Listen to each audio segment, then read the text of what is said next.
Hello you, welcome to Geekism and welcome back to Meanderville. This is Meanderfile, which is a time-lapse episode of the Park series here in Planet Coaster 2. Meanderville, if you don't know, is a high-budget, built from the ground up master planned park. So it's sort of like an opening day park. It would look like this, whereas in the past I've often built stuff that's sort of developed over the years, as in the narrative of the game, it's developed over the years, but this one is going to be day one opens as you are looking at it now. A lot of inspiration from Epic Universe, but also some other high-budget parks through the world. Obviously, Disney's other Universal parks, Efteling, places like that. This one is very inspired by Efteling. I'm sure from the screenshot a lot of you will have noticed and recognise it. The Flying Dutchman, I'm not even going to attempt to pronounce it in its native language, but I'm pretty sure it translates to Flying Dutchman. It is a pirate/nautical themed boat coaster, and I've been having a lot of fun at putting it together. The ride itself, the interior, won't necessarily be very similar to the Dutchman, other than having a piratey theme. It will take sort of shades of it, most definitely, but the exterior, especially the tower that the ride comes out of, is obviously very much wearing its inspiration on its sleeve. But yeah, I had a lot of fun putting this one together. Again, if you watched the last episode of this, where I did some transitional stuff in between Astralore and now this area, I was little sort of worn out with interiors. I've basically been doing interiors since September of last year, I think, was when we got gift shops, maybe. I don't know, I'm making that up off the top of my head, I can't remember when it was, but pretty much I built 4 or 5 different gift shops. An arcade that was just a gift shop pretending to be an arcade. We built 3 gift shops in all of the 3 parks that I'm currently working on, and we built the Christmas store, which is just another gift shop, and then we did the Astralore interior. So yeah, I'm kind of interiored out, so working on some exterior stuff while I sort of get the juices flowing again with more interior stuff coming soon. So this ride is getting built backwards, really. This is the finale of the ride, and we're building it first. Here, this is very much taken from Flying Dutchman at Efteling. There's this little sort of cave or sort of wooden fort that you go into with a little bit of ruined rock around it, so we're getting to use some of these pieces that we don't use very often. Would love a matte version of a lot of this marble stuff. The marble stuff is very useful. It's really good size and all broken down into different parts, but it is a little shiny. You know, you can't have everything, I guess. You'll notice I put Kraken there on the warning. You may see in the glamour shots at the end, it doesn't say Kraken anymore, it says sirens. That's because I kind of just wrote that thinking, oh, that would be cool to have like a warning before you go into the last bit of the ride.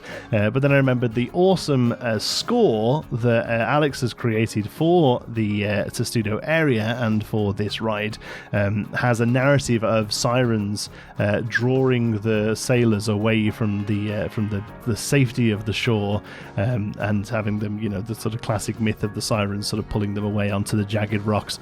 So I do go back later and change that to keep out or turn back sirens ahead to kind of tie in with that incredible narrative that Alex has created. But yeah, other than that, this is very similar to the one at Efteling. But what I don't want this to be is a carbon copy, you know, like a recreation. And that's mostly because I don't love straight up recreations where you literally are doing a one-for-one. Now, what I mean by I don't love them is I don't love making them. I'm a big fan of watching them, and especially like full park recreations. I kind of think it's incredible that some people are able to do that. I'm just not. I get too stuck in the weeds, and you know, you'll see here with this tower that we're building for the ride. I don't think you go through the tower in Efteling. This is where the path lies, and I thought that'd be quite neat to have the base of the ride be a tunnel to go through. And then later on, obviously, this is meant to look like the ride at Efteling, and I've got that open on my second monitor. But if I ever get to a point where I just can't find the right piece, you know, or can't quite find what I'm looking for, I'll find something similar.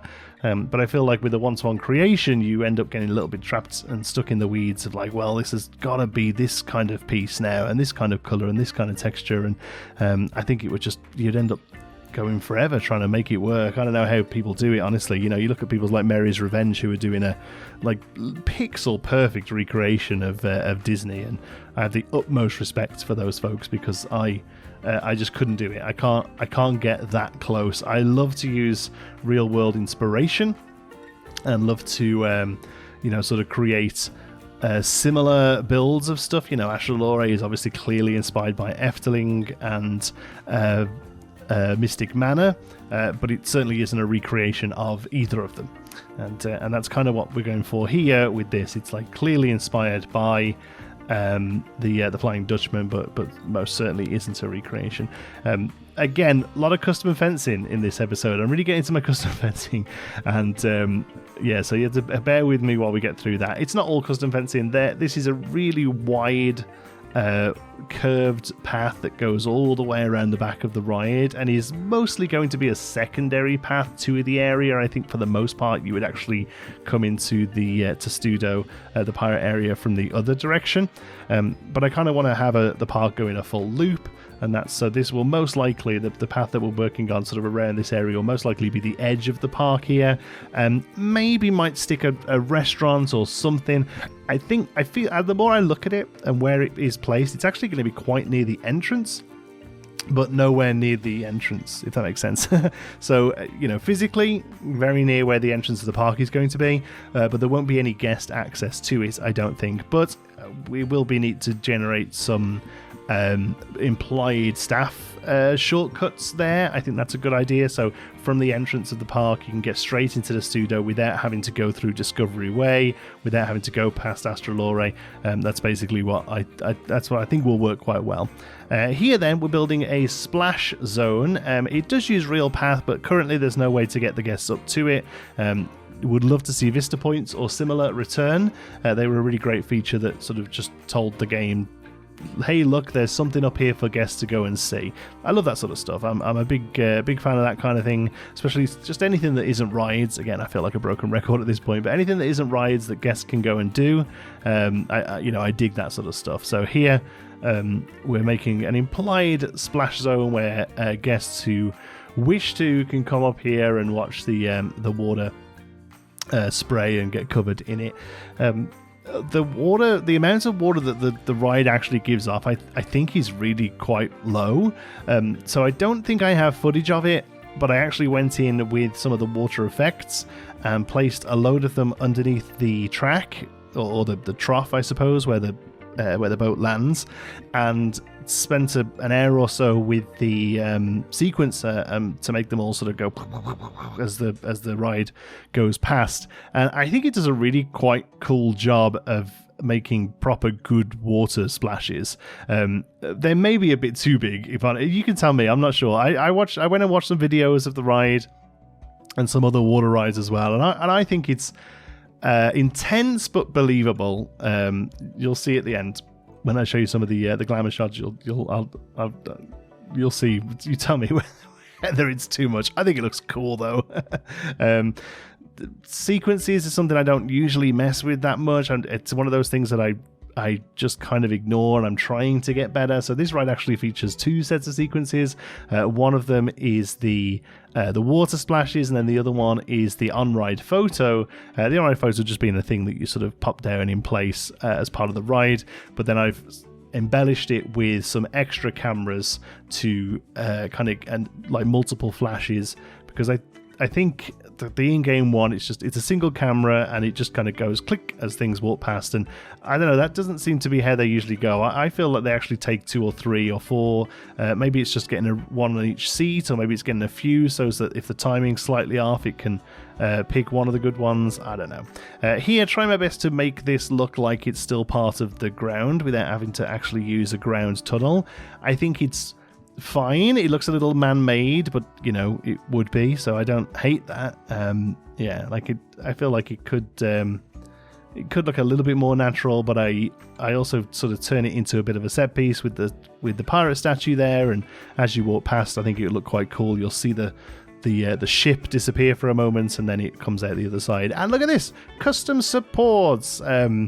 Again, real trying to get out of my comfort zone with this project because one, I think it's a good way to learn new skills, to get better at stuff, but also it deserves it. If the project is going to come together the way I want it to, and it's going to have the level of detail and finish that I want it to, it's going to need all of that sort of stuff. It's going to need custom supports. It's going to need on-ride photos, place down, and it's going to have all of that kind of stuff that I normally forget about. I'm doing my best with the sort of realism of the track. I'm not the best at doing that kind of thing though, like the layout for one, but then also just like knowing where to put safety stairs and things like that. You know, a lot of the times you've got to kind of figure out where the coaster could valley, and that's where you need to have access so that guests can get off, that kind of thing. I'm trying to think about it. You'll see that I have there's a sort of man-made area there where the on-ride photo is, so you staff can get to the guests there, and there's sort of steps either side of the coaster, and the on-ride photo can be got to as well, that sort of stuff.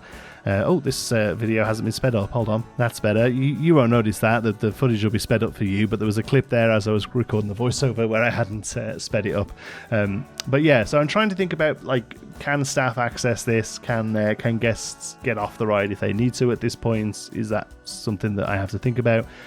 So yeah, really trying to think about that sort of stuff, but I'm no real expert. I'm doing the best I can looking at online sources, and I feel like I'm doing it better than I used to do. The other thing I really want to try and do a lot in Meanderville is have some interaction more with rides and path, because Pinewood Hills, partly due to my lack of ability with building rides, but also the budget of the park itself, it was kind of just rides plonked down and then the paths were whatever space was in between them.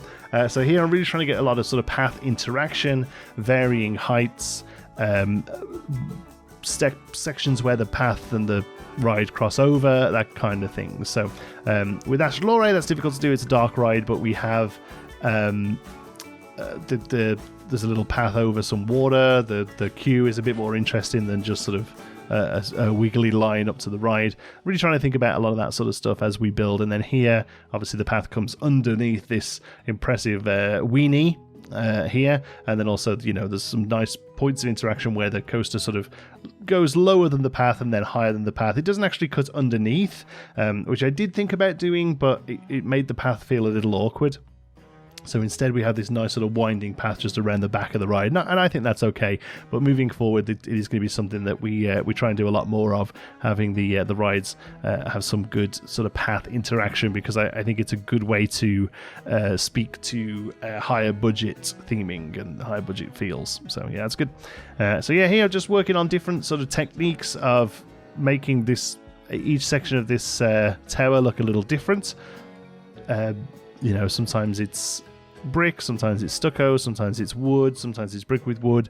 I'm really quite happy with how it turns out. There's a lot of little tweaks here, really, just to make it all line up, and to try and get a bit of an interior in here as well was pretty tough. It's a tight squeeze, and honestly the ride moves through this space pretty swiftly, so a lot of this sort of stuff isn't really going to be seen on the POV. But it's still got to be neat, you know, so I wanted to spend a bit of time making sure there was not too much clipping, and that the interior had enough going on that it looked real and realistic. Here, this is taken from Efteling itself. There's just sort of like a wooden box that sticks out underneath the track, and I assume, much like it's doing here, it's there to sort of cover up the mechanisms. You know, I could have just built the tower wider, or just use the continuation of the tower stone there, but I like the fact that Efteling has this little wooden box underneath, so I thought we'd carry that on. It also has this little sort of metal roof that sticks out a little. I actually think that's a little low. I think I do go back and edit that, so don't panic if you're looking at that and thinking it looks a little low down. You don't want anything wood that somebody could touch or grab hold of, because that's just a recipe for disaster with people who shouldn't be allowed out in public, to be honest. It's, you know, if somebody's grabbing that as they go down, if they're sound of mind. But yeah, you have to think about this sort of stuff. There we go, we adjust it there, and it's probably still a little close, but We'll see. Happy with how it all this comes together. Again, here it's tricky because we've got like an interior and an exterior, and then we're trying to do a roof. But overall, I think it turns out pretty good. Whilst I said before that I'm building this exterior because I'm a little, I don't say burnt out, because that comes with real negative connotations, just that I'm done with interiors for a little while. I feel like I need to see a bit of a change of pace. I have actually started working on the interior of this ride.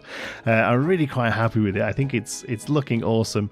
So I'm excited to show you that very soon as well. But I've also been working on the Main Street area with a lot of inspiration from the new Adventure Way, which is the sort of main plaza of Disneyland Paris's new park. It used to be Hollywood Studios. It's now called Adventure Park, I think. I don't know. I can never remember the name of it for some reason. But yeah, it's the one with Frozen and that new Lion King ride that's the log flume. It looks great. It looks beautiful. In fact, the Adventure Way is really something special, and I've been kind of obsessed with watching walkthroughs of it. So I've been using that as an inspiration to help sort of tie the Main Street together here in Meanderville, because it's something I've been having a little bit of a struggle with. I've got a few different styles, and I wasn't too happy with how they weren't really gelling well, and I think using some inspiration from this Adventure Way, I'm going to be able to make it all tie together a little bit. Some of it's going to have to be rebuilt, I think, but for the most part, I'm going to be able to add in some stuff and have it work pretty well. So yeah, excited to share that with you. That's probably going to be the next video for this series. It's going to be some of that Main Street work. Whilst I said I am working on the Testudo Dark Ride, which doesn't have a name yet. I think it's going to be a while till that's at the point where I can share that with you. Here again, another little lookout spot, just trying to get some of that path and ride interaction levels up. Again, guests won't really go up there. That isn't something that's going to happen. But it's just nice to have it there, really. And it helps me tie in the ride going, oh, it does go underneath the path. Yeah, I mean, technically. When I was talking before, I was thinking more about like the roller coaster bit of the ride. But yeah, technically the ride does go under the path there to get back inside. Again, just love those little spots of interaction where people feel like they're really close to the rides. It's good fun. It does mean that I've had to go back and edit a lot of this wall work here that I've done, because I just kind of sank it all into the ground. Didn't really think too much of it. But then when the ride goes underneath, there's big panels of stone just sort of sticking out and smacking people in the face. So yeah, we have to go back and have a little edit there. Oh, I totally forgot I did this bit. There's no glamour shots of this at the end. I totally forgot I did this, but I went into one of the earlier done areas of the pirate bits, a little creperie up there, and behind it there's a crappery, I guess. So I'm making myself laugh. Yeah, sorry, I had to stop recording there for a second because I thought I was hilarious. There's a little restroom at the back of the creperie here, which will eventually all just be part of a single building. So this is all just the edge of the show building for the ride. You can see it sort of meandering around in the background there. It's going to be a while till all of this is boxed in. But yeah, the idea is that this is just the edge of a pretty large show building, probably the largest show building in the park, actually, this pirate ride, just because it's going to have some rather sort of majestic scenes. Astralore, I feel, was actually quite compact. I've definitely seen more compact dark rides being made, but for me, I felt like it was about as compact as I'm going to get. So this is going to have some slightly larger set pieces. I might look at using screens a little bit more in this one, similar to something like Pirates of the Caribbean Tokyo Disney, which, I'll be honest with you, I don't love their use of screens in that ride. I think they're actually fairly poorly implemented, especially for a Disney park. But I like the concept of them, and I think there's some fun stuff you can do with them. For ships in the background, that kind of thing. So definitely going to be looking at that. Obviously, it depends on really not whether or not I can find footage or generate footage. I'm not, whilst I don't really talk about it here much on the channel, I'm not an AI fan. I know a lot of that sort of stuff can be done now with generative AI. But personally, I want to see the human touch in my art. We were always promised that robots would be made so that they will do the dishes while we do the art, and I feel like it's unfortunately the wrong way around, and they're trying to get the robots to do the art while we're left doing dishes. So I not a fan of that sort of stuff, although I'm sure I could go onto one of these programs and go bleep bleep bleep, make a video of a ship wreck, and it would do it. But I don't like the idea of that personally, so I won't be doing that. I'm only mentioning that because I feel that people would mention in the comments, oh, you could just type it into whatever chat GPT or what have you, and that's not really my bag, baby. So I won't be doing that. But if I can find some royalty-free stuff that works, that'd be cool.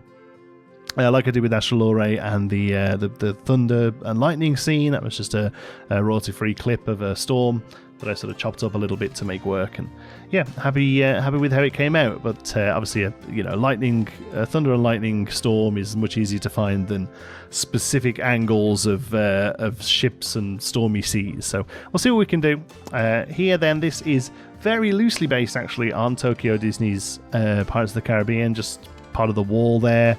It has these cool archways with brick texture at the back of them, and I just thought this would be a nice way to break up, let's be honest, what is going to be a big old box. This ride eventually will be a bigger box, so it's worth taking the time to make each of these little areas look a little different, and give them a bit of colour and a bit of life, so that as you're sort of wandering through to head to the ride, you don't really feel like this whole space is one big box. That's one of the trickiest things with sort of making dark rides work in situ, is sort of having it so that they don't just look like a huge box. Jan, awesome content creator, friend of the channel, did an incredible version of a ride like this, a boat coaster, much smaller scale in that that it's a more of a family-friendly version. The drop's a little smaller, quite a bit smaller actually, but the interiors are incredible. He's done a really incredible job, and especially the way he's used lighting, or the lack of lighting, to create real awesome vignettes.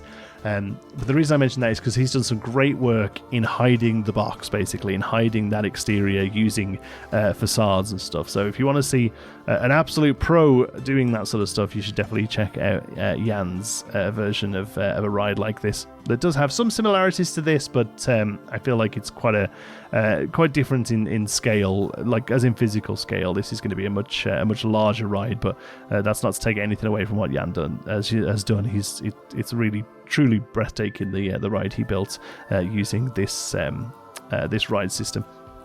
Here then, working on a little bit of exterior just as you enter after the big drop, as you enter back into the ride. Didn't want to go crazy here because it's exterior. It is outside. It's going to be getting rained on or whatever else, and also it's right near a path there, so it doesn't want to have too many spaces where just trash can gather up, because what kids are like, they'll throw stuff over here all the time. So all of this stuff is most likely going to be oh man, I must have wandered off for a cup of tea or something here. There's a big old bit of footage with nothing happening. There we go. I have to skip that last little bit of work here on the turnaround of the ride. But wanted to keep that pretty simple. All of that sort of stuff, those barrels and everything, that would be made out of fiberglass and would just sit there and be open to the elements. But also, I didn't want to go crazy there, because that's going to be the bit of the ride where you're all going, oh my god, where did you get? Oh, look at this, I'm soaked. Well, I told you we should have walked ghouls or what have you. So you're not really paying attention to the space around you. So it's just some light theming there, just to break up the wall, as the water is quite a bit lower than the path. Here then, just finishing off with a sort of bracken hedge, just to cap off the area again where the path is slightly lower, slightly higher even than where the ride sits. Just give you some nice bit of interaction, some cool views. And really happy with how all of this came out, to be honest with you, including this last little bit of wall here that again carries over that rot work from before, just to kind of break it up. Didn't want to just have brick everywhere, so just sort of changing it up so that the what the path has on the edge there is a little different, and we can carry on this the reed and lily pad motif that we've got throughout the water in this area, taken over from Astralore, just to kind of tie it all together so it doesn't look all so individual, even though we are sort of transitioning into a new area here. Here's a few shots. You tell me whether this is too much water. Sometimes I look at it and I think it looks perfect. Other times I think it's a bit of a tsunami. I'm probably not going to edit it though. You let me know what you think, but I'm probably not going back and change this. This was a good hour's work getting all those bits time together to look right. But I think it works pretty well and covers that splash zone with a lot of water. And a few other shots here as well. Thank you so much for watching. I feel like I rambled a little bit on this one, but I'm really enjoying my time in the game right now. Thank you so much. Love you all to bits. Till the next one, be good.